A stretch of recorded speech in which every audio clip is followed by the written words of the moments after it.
అందరికీ నమస్కారం. గీతాంజలి గారు చనిపోవడం నిజంగా చాలా బాధాకరం.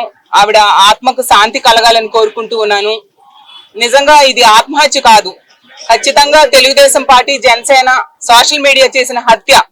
ఎందుకంటే అంత ఘోరంగా ఆవిడ సంతోషంతో ఎంత ఆనందంగా తనకి ఇళ్ల పట్టా వచ్చిందని, అమ్మఒడి వచ్చిందని, ప్రభుత్వ పథకాలు వచ్చాయని చాలా సంతోషంగా వ్యక్తం చేస్తే దాన్ని కూడా ట్రోల్ చేసి ఆమెకి మానసిక వ్యాధిని గురై చచ్చిపోయేట్టుగా చేశారు.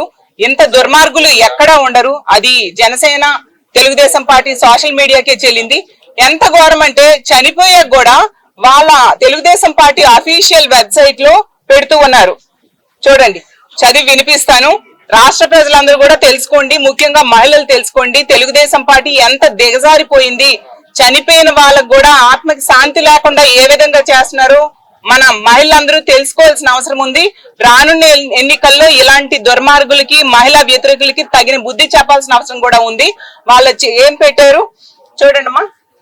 గీతాంజలి మృతిపై ఈ వాస్తవాలు బయటికి రావాలంట. ఏంటి, ఆ అమ్మ ఆమెను ప్రతిరోజు Tadepalli YCP social media office కి ఎందుకు రప్పించేవారట. ఆవిడ అసలు సాధారణ గృహిణి, ఆవిడ ఎందుకు సోషల్ మీడియా ఆఫీస్ కి వస్తుంది? అలాగే ఆమె బ్యాంక్ ఖాతాలో ఎందుకు వైసీపీ వాళ్ళు డబ్బులు వేస్తున్నారంట. అంటే ఇష్టం వచ్చినట్టుగా సొంతంగా క్రియేట్ చేసి చచ్చిపోయిన మహిళను కూడా ప్రశాంతంగా ఆమె ఆత్మని ఉండనివ్వరా అని నేను అడుగుతూ ఉన్నాను. అలాగే ఆమె ఫోన్ కాల్ రికార్డ్ ఎందుకు బయట పెట్టడం లేదంట. అలాగే తెనాలి స్టేషన్ లో ఆమెతో పాటు ఉన్న ఆ ఇద్దరు ఎవరు? Tenali railway station CCTV footage ఎందుకు బయట పెట్టడం లేదా? అంటే తెలుగుదేశం పార్టీ అఫీషియల్ గా పోస్ట్ చేసింది.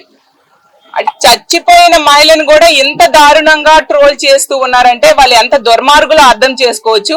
అసలు సోషల్ మీడియా మాఫియాగా తయారైపోయింది తెలుగుదేశం గాని, జనసేన, వీళ్ళ సోషల్ మీడియా.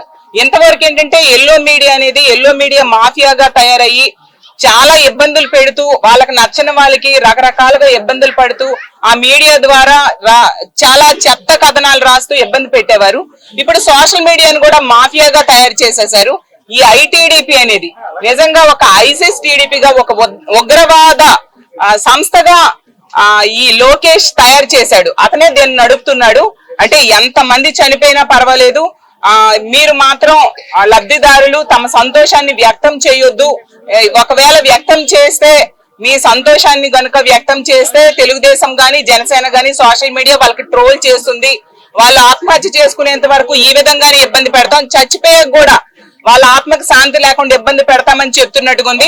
కాబట్టి ఆంధ్రప్రదేశ్ లోని మహిళా మనులందరికీ కూడా కోరుకునేది ఏంటంటే, మీరు గ్రహించండి ఎవరు ఎలాంటి వాళ్ళు. ఇలాంటి దుర్మార్గుల్ని రానున్న ఎన్నికల్లో తరిమి కొట్టాల్సిన అవసరం కూడా ఆంధ్రప్రదేశ్ లో ఉన్న మహిళలందరి మీద ఉందని తెలియజేసుకుంటూ సెలవు తీసుకుంటున్నాను.